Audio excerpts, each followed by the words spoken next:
Selamat pagi, apa kabar pemirsa TVR Parlemen dimanapun Anda berada, berjumpa lagi dalam program TVR 09 bersama saya Alfa Rizky dan juga rekan saya. Dan saya Elisa Purba. Pemirsa, dalam 30 menit ke depan kami akan sajikan kepada Anda sejumlah berita nasional, khususnya dari sudut pandang DPR RI sebagai referensi Anda dalam memahami dinamika politik, hukum, ekonomi, sosial, dan budaya di Indonesia. Dan pemirsa TVR Parlemen, inilah TVR 09 selengkapnya.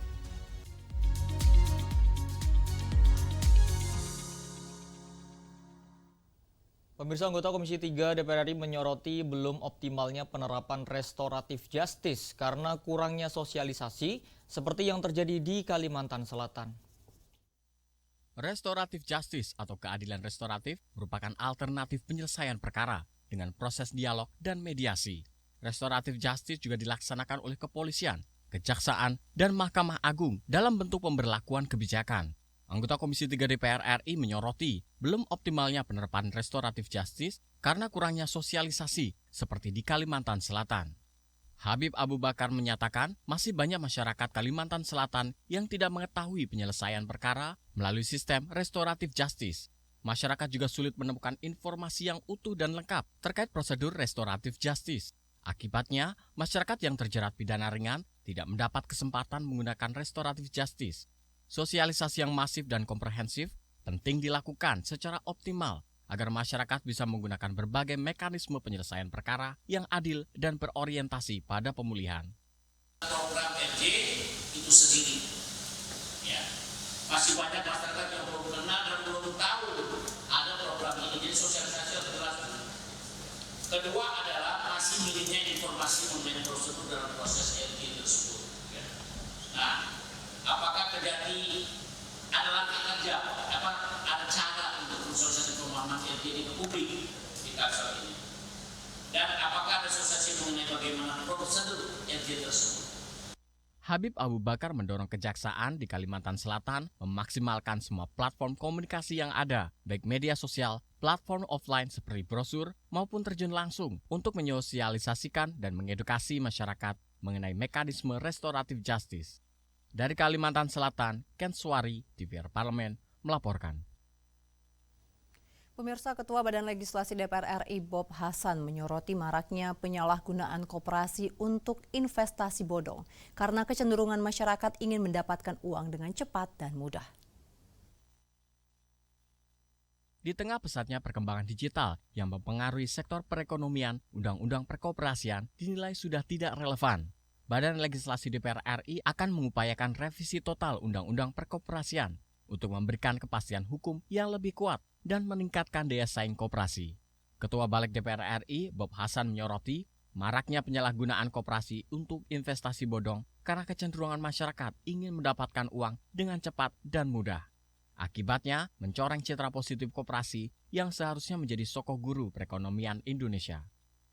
Jadi di tengah dengan perkembangan teknologi yang pesat, informasi yang pesat, kemudian dinamika usaha yang juga begitu berkembang pesat, tetapi kemudian juga banyak penyalahgunaan atas nama koperasi yang juga kita sama-sama tahu banyak korban daripada atas nama koperasi tadi itu seperti investasi bodong dan sebagainya. Anggota Balik DPR RI Muhammad Khalid menyoroti pentingnya penguatan tata kelola dan prinsip dasar perkoperasian. Banyak aktivitas ilegal di koperasi simpan pinjam atau KSP dengan menetapkan pengembalian secara sepihak tanpa standar yang jelas.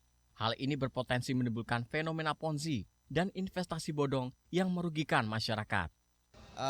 Koperasi simpan pinjam itu terserah koperasinya aja nentuin returnnya kan. Nah itu berbahaya. Ya nanti akan ada muncul fenomena skema Ponzi. Ya seolah-olah ini lebih menarik padahal ini adalah investasi bodong. Ya, nah ini yang tidak boleh terjadi. Adila, Ade, dan Rangga, TVR Parlemen, melaporkan. Pemirsa, dalam kurun waktu 20 tahun terakhir, industri dalam negeri mengalami krisis deindustrialisasi akibat banjir produk impor di dalam negeri. Dan kami akan hadirkan informasinya usai jeda, tetaplah di TVR 09.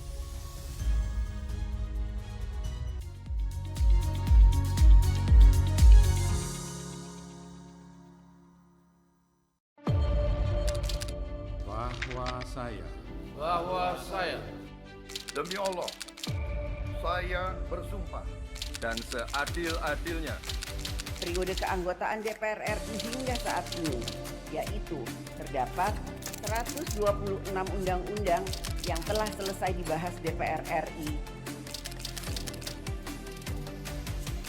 Terima kasih rekan Elisa dan juga Danina. Pemirsa, saya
Anda kembali menyaksikan TVR 09 pemirsa. Pemirsa, anggota Komisi 11 DPR RI mendorong Bappenas untuk membentuk konsep dan strategi yang matang dan membangun sinergi dengan seluruh kementerian lembaga terkait untuk membangkitkan kembali geliat industri dalam negeri. Dalam rangka melindungi dan menyelamatkan industri dalam negeri, pemerintah melakukan berbagai kebijakan seperti anti-dumping dan tindakan pengamanan atau safeguards. Anggota Komisi 11 DPR RI menekankan pentingnya peningkatan sinergi antara Bappenas dan seluruh kementerian lembaga terkait dalam melakukan pemulihan sektor industri di dalam negeri. Didik Haryadi mengatakan, dalam kurun waktu 20 tahun terakhir, industri dalam negeri mengalami krisis deindustrialisasi karena pasar domestik tergerus produk-produk impor yang membanjiri dalam negeri. Untuk itu, Bappenas perlu membentuk konsep dan strategi yang matang dan membangun sinergi dengan seluruh kementerian lembaga terkait untuk membangkitkan kembali geliat industri dalam negeri. Hal tersebut akan mendongkrak pencapaian target pertumbuhan ekonomi nasional dan menuju target ekonomi 8% pada tahun 2029. Apa yang harus kita lakukan? Ya kita harus bersinergi, kita harus membuat industri-industri di dalam negeri ini kita tumbuh kembali dan harus berkembang. Itulah tugas kita bersama, tugasnya pemerintah. Kita harus bagaimana bersinergi antara kementerian terkait untuk menumbuhkan itu. Karena di dalam astacita pemerintahan dan program di Bappenas, antara program prioritas 1, program nasional 1 sampai 8 kan juga ada di situ. Ada hilirisasi, kemudian ada swasembada pangan, swasembada energi, dan swasembada air. Bagaimana kalau kita tidak berswasembada industri? Didik Haryadi juga mendorong adanya kelonggaran regulasi yang mempermudah dunia industri dalam negeri, memperbaiki sistem penegakan hukum, dan memperhatikan potensi lokal yang bisa menjadi kekuatan baru bagi perekonomian nasional. Dodi dan Handoko, TVR Parlemen, melaporkan. Pemirsa, Ketua Badan Kerjasama Antar Parlemen DPR RI Mardani Alisera menyambut baik tawaran Duta Besar Kazakhstan untuk Republik Indonesia terkait kuota haji Kazakhstan yang akan diberikan kepada Indonesia. Ketua Badan Kerjasama Antar Parlemen DPR RI Mardani Alisera menanggapi tawaran menarik dari Duta Besar Kazakhstan untuk RI, Serzan Abdikatimov, yang menawarkan sebagian kuota haji Kazakhstan diberikan kepada Indonesia. Tawaran tersebut disampaikan dalam pertemuan courtesy call yang bertujuan mempererat hubungan bilateral kedua negara. Mardani menyatakan bahwa kerjasama ini bisa menjadi peluang yang baik, tetapi tetap memerlukan kajian mendalam. Ia menilai masalah kuota haji di Indonesia merupakan domain Komisi 8 DPR RI, Badan Urusan Haji, serta Badan Pengelolaan Keuangan Haji. Mardani menekankan pentingnya mempertimbangkan beban kewajiban negara sebelum menerima tawaran tersebut. Tentu sangat menarik ya kalau kita bisa melakukan kerjasama, tetapi karena domainnya nanti ada teman-teman Komisi 8, kemudian Badan Urusan Haji, kemudian Badan Keuangan Pengelola Haji, BPKH kita, tentu tidak semudah itu kita ambil karena quote and unquote kita juga perlu memperkirakan kemampuan. Setiap kita ambil beban kewajiban negara besar. Nah, menurut saya jajaki dulu, jangan tolak, jajaki dulu. Itu juga perlu pertimbangan dan pembicaraan dengan teman-teman dari pihak Kerajaan Arab Saudi karena bagaimanapun yang ngatur mereka. Lebih lanjut, Mardani juga menyoroti besarnya kuota haji Indonesia yang saat ini mencapai 200.000 jamaah haji. Ia mengapresiasi kerja keras pemerintah dalam mengelola haji selama ini dan melihat tambahan kuota sebagai hal positif. Fitian dan Rangga, TVR Parlemen, melaporkan.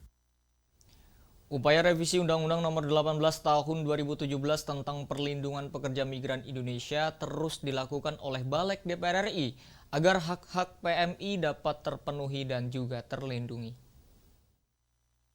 Badan Legislasi DPR RI terus mengupayakan revisi Undang-Undang Nomor 18 Tahun 2017 tentang Perlindungan Pekerja Migran Indonesia agar lebih komprehensif dalam mengakomodasi kebutuhan perlindungan dan penempatan PMI di luar negeri. Dalam kunjungan kerja ke Provinsi Lampung, anggota Balik DPR RI Gamal Albin Said menyoroti berbagai permasalahan yang masih dihadapi oleh PMI, mulai dari ketidakadilan gaji, masalah kesehatan, kurangnya perlindungan hukum, hingga ancaman perdagangan orang. Gamal menegaskan masih banyak PMI yang mengalami pelanggaran hak asasi manusia, termasuk kasus penahanan dokumen, eksploitasi tenaga kerja, hingga penipuan peluang kerja. Titik krusial yang mungkin menjadi satu concern penting adalah soal penempatan dan perlindungan. Jadi penempatan ini kan upaya mendapatkan lapangan pekerjaan untuk menyalurkan pencari kerja. Dan perlindungan bagaimana kita melindungi kepentingan PMI dalam mewujudkan terjaminnya pemenuhan hak kerja sesuai dengan peraturan perundang-undangan, baik sebelum, saat, ataupun sesudah. Nah mungkin selama ini pemerintah fokus ke perlindungan, tapi belum secara extremely efektif ya menganalisis termasuk menjalankan fungsi penempatan ya dengan proporsional, tepat, dan efektif.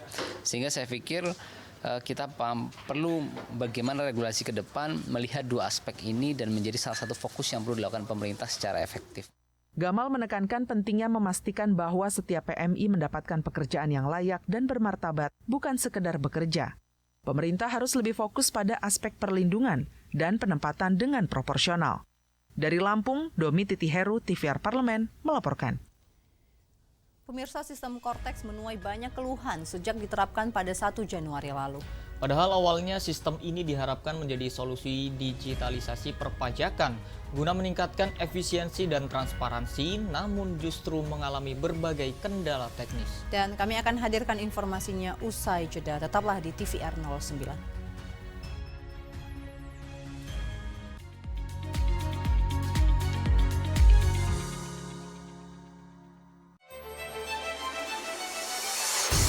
Akan ada sebanyak 146 juta jiwa lebih yang akan melakukan pergerakan ataupun mobilitas selama libur lebaran tahun 2025 ini. Prinsip Komisi 5 memastikan mudik lebaran 2025 ini jauh lebih baik. Saya meminta jaminan kualitas jalan tidak ada yang berlubang di jalan nasional. Yang menemukan jalan berlubang, informasikan saja ke 14080.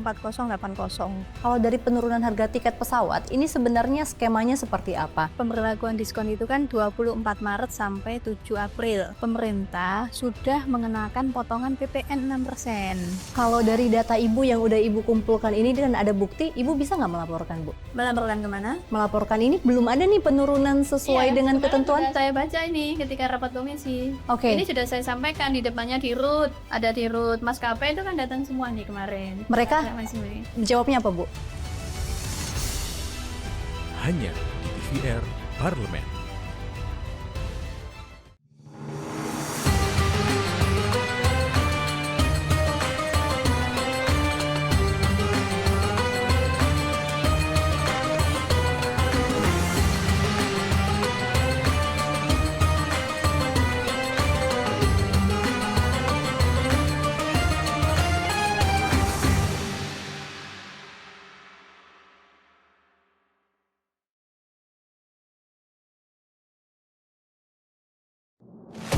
Bapak Ibu ini kan orang-orang pintar setahunya saya di Kemendikbud. Hakim yang memutuskan vonis bebas mereka sakit semua. Kalau memang ada yang terlibat, langsung pecat Pak, langsung beri sanksi. Usulkan.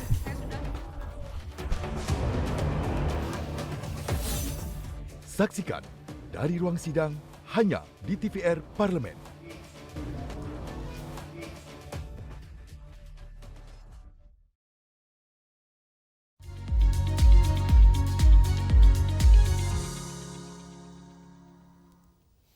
Pemirsa, Komisi 11 DPR RI menyatakan kekhawatirannya bahwa penurunan penerimaan pajak di awal tahun ini berkaitan erat dengan permasalahan teknis pada Kortex. Untuk itu, perbaikan sistem harus dipercepat agar tidak semakin menghambat penerimaan pajak yang menjadi tulang punggung keuangan negara ini.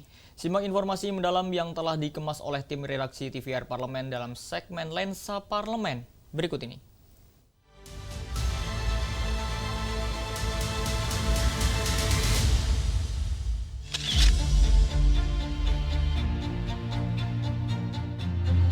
Sejak diterapkan pada 1 Januari 2025, sistem inti administrasi perpajakan atau Kortex menuai banyak keluhan dari wajib pajak.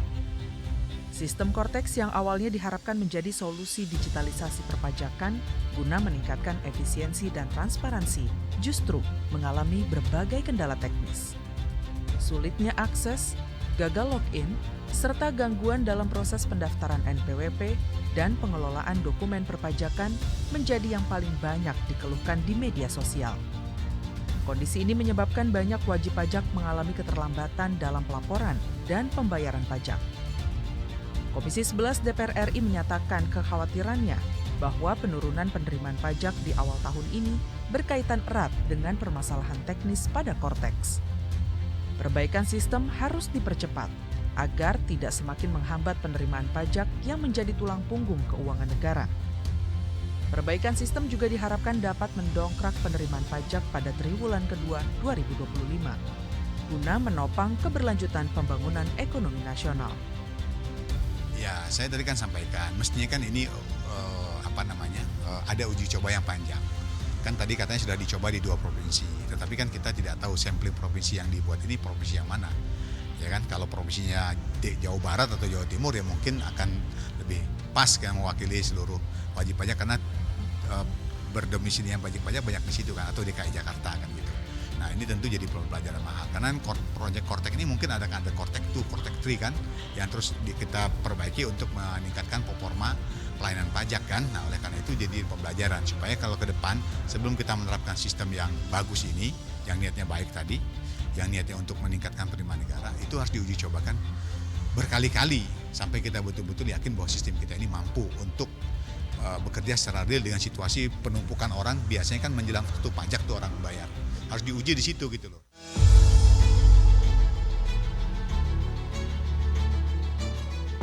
Komisi 11 DPR RI menegaskan akan terus mengawal perkembangan perbaikan Kortex agar tidak menghambat target pertumbuhan ekonomi nasional.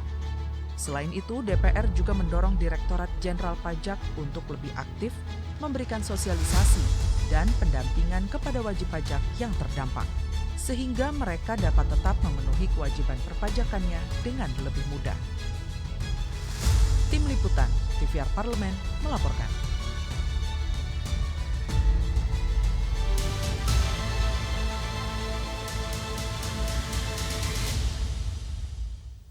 Ya Elisa dan juga pemirsa, kalau kita berbicara Bali tentu tidak hanya soal pantai aja Betul. nih. Di Bali itu juga menghadirkan wisata kebudayaan yang menarik untuk diketahui. Nah ini pemirsa nggak perlu pusing nih kalau berlibur ke Bali karena ada beragam objek wisata yang tentunya bisa dikunjungi. Nah berbicara soal objek yang menarik dan ada kebudayaannya, ini ada Desa Panglipuran, salah satunya desa terbersih yang ada di dunia.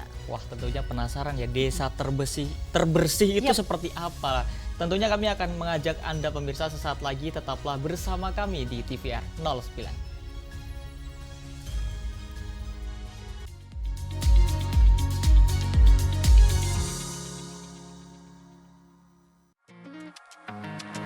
Di umur 27 tahun, saya mulai di DPRD Kabupaten Rokan Hilir, itu di Riau. Saya 1 periode di sana, waktu tahun itu di 2009, lalu di 2014, 2019, 2 periode di provinsi, dan alhamdulillah ini periode keempat, pertama kali di DPR RI, saya diberi amanah, tentunya masih terus di fraksi Golkar.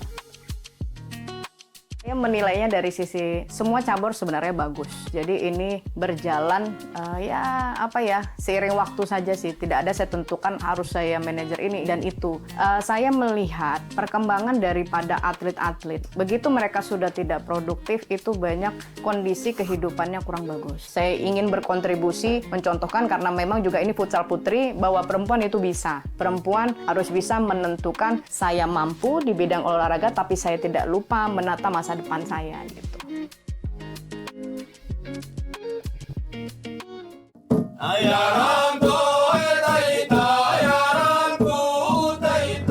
Segala hal ada di luar sana. Lalui rintangan, terus bergerak, maju menembus batas. Jelajahi dan buktikan. Marilah kita memasuki acara ketiga rapat paripurna Dewan hari ini, yaitu pembicaraan tingkat 2 pengambilan keputusan atas rancangan undang-undang tentang perubahan kedua. Halo pemirsa TVR Parlemen, saat ini saya sedang berada di Desa Wairebo. Ketika aspirasi rakyat didengar, kami hadir sebagai media referensi Indonesia.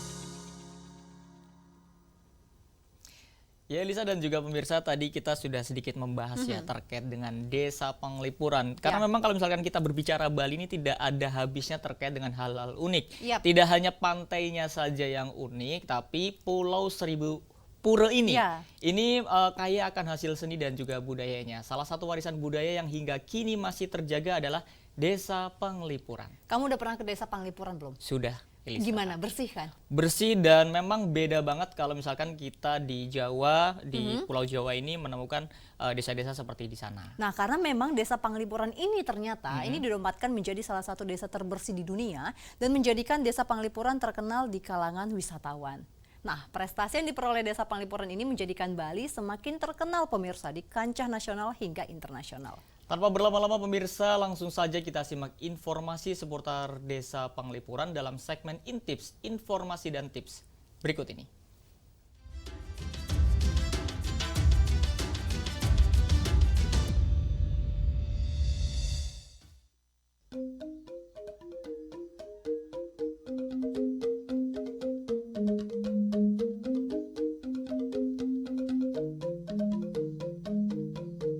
Pesona yang ditawarkan oleh Bali seolah tak ada habisnya. Setiap lokasinya menyuguhkan daya tarik tersendiri yang mampu menyihir para wisatawan untuk kembali lagi. Mulai dari pantainya yang menenangkan, bentangan alamnya yang mengagumkan, pesona bawah lautnya yang spektakuler, keharmonisan masyarakatnya, hingga suguhan kulinernya yang menggoyang lidah. Nah, salah satu lokasi yang wajib masuk ke dalam bucket list pemirsa saat ke Bali adalah Desa Panglipuran yang terletak di Kabupaten Bangli, Provinsi Bali. Namanya tentu sudah tak asing bukan? Sebab Desa Penglipuran adalah desa adat yang menjadi primadona pariwisata di Bali. Bukan tanpa alasan, Desa Penglipuran masuk ke dalam destinasi populer dan wajib dikunjungi karena beberapa keunikan yang dimilikinya. Apa sajakah itu? Yuk kita ulas satu persatu keunikannya. Tahukah pemirsa, ada 3 desa yang dinobatkan sebagai desa terbersih di dunia? Selain desa Giethoorn di Belanda dan desa Maulinong di India, nah kita patut bangga nih, karena Desa Penglipuran adalah satu di antaranya. Berkat kebersihan dan kerapiannya, desa wisata yang terletak di Bangli ini juga berhasil menyabet beberapa penghargaan, di antaranya Kalpataru, Indonesia Sustainable Tourism Award pada tahun 2017, dan yang terbaru, destinasi ini masuk dalam Sustainable Destinations Top 100 versi Green Destination Foundation. Wow, keren banget kan? Saat memasuki desa ini, pemirsa akan disambut dengan deretan tanaman hijau. Semakin pemirsa masuk ke area desa, udara dan pemandangan akan semakin terasa sejuk dan asri dengan pemandangan pagar tanaman yang menghiasi seluruh desa. Satu hal yang perlu diperhatikan nih, ketika pemirsa mengelilingi desa ini, dilarang menggunakan kendaraan bermotor ya. Hal ini dilakukan untuk menjaga lingkungan Desa Penglipuran agar bebas dari polusi. Sebagai gantinya, pemirsa bisa mengeksplorasi keunikan Desa Penglipuran dengan berjalan kaki. Selain itu, pemirsa juga dilarang membuang sampah sembarangan. Di Desa Penglipuran sudah disediakan tempat sampah setiap 30 meter. Jadi, nggak ada lagi alasan untuk nggak tertib membuang sampah ya. Sebagai desa adat yang masih menjunjung tinggi nilai-nilai luhur nenek moyang, tata ruang Desa Penglipuran pun mengusung patokan adat yang sudah turun-temurun. Desa Penglipuran dibangun dengan konsep Trimandala, di mana tata ruang desa dibagi menjadi 3 wilayah, yakni Utama Mandala, Madhya Mandala, dan Nista Mandala. Pembagian wilayah tersebut diurutkan dari wilayah paling utara hingga paling selatan. Di wilayah utara ada Utama Mandala. Wilayah ini merupakan tempat suci atau tempat para dewa. Di sini pula lah tempat beribadah didirikan. Di bagian tengah ada zona yang disebut sebagai Madhya Mandala. Zona tengah merupakan pemukiman penduduk, di mana rumah-rumah penduduk dibangun berbanjar di sepanjang jalan utama. Sedangkan wilayah paling selatan disebut dengan Nista Mandala. Tempat ini adalah zona khusus untuk pemakaman penduduk. Keseruan liburan di Desa Penglipuran akan semakin bertambah ketika pemirsa menyusuri hutan bambu yang luasnya mencapai 45 hektar atau sekitar 40% dari luas keseluruhan Desa Penglipuran. Hutan bambu yang mengelilingi desa ini terus dijaga dan dilestarikan sampai saat ini sebagai bentuk pelestarian warisan dari para leluhur dan wujud nyata dalam menjaga keseimbangan antara manusia dan alam. Masyarakat setempat juga percaya bahwa hutan bambu ini adalah bagian dari awal sejarah keberadaan mereka. Selain itu, hutan bambu ini juga bukan hanya berfungsi untuk memperindah pemandangan saja, namun juga memiliki fungsi sebagai kawasan resapan air.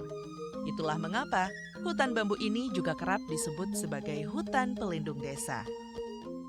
Nah, bagaimana pemirsa? Apa sudah cukup ulasan Desa Penglipuran yang tim Intips buat sebagai informasi bagi pemirsa? Kalau pemirsa belum puas, pemirsa bisa langsung loh mengunjungi Desa Penglipuran yang ada di Bali. Dengan segala keindahan alam, keunikan budaya, dan tradisi adat yang masih kental, tentunya pemirsa akan puas saat berkeliling di Desa Penglipuran. Di Desa Penglipuran, pemirsa benar-benar akan merasakan atmosfer Desa Bali yang otentik dan masih asri. Tetapi jangan lupa untuk tetap sopan dan menghormati adat istiadat setempat ya. Sampai jumpa lagi di Intips berikutnya.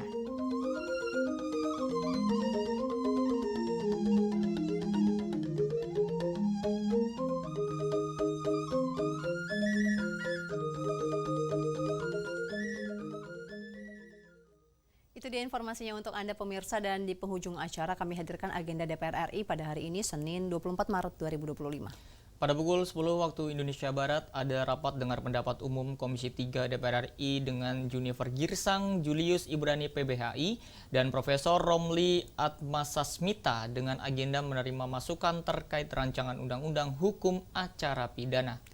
Lalu pemirsa, masih di pukul 10 waktu Indonesia Barat akan ada rapat dengar pendapat Komisi 6 DPR RI dengan Direktur Utama PT Raja Wali Nusantara Indonesia Persero atau ID Food beserta subholding. Dan tentunya masih ada sejumlah agenda serta program DPR RI lainnya, pemirsa masih dapat Anda saksikan secara langsung di TVR Parlemen. Anda dapat mengaksesnya di YouTube kami maupun di website tvrparlemen.dpr.go.id. Dan pemirsa TVR Parlemen, demikianlah TVR 09 edisi pagi ini. Kami segenap kru TVR Parlemen yang bertugas tentunya mengucapkan terima kasih telah menyaksikan. Ada saya Elisa Purba dan juga rekan saya Selvat Rizky. Pemirsa, sampai berjumpa kembali di TVR 09 selanjutnya. TVR Parlemen, Referensi Indonesia.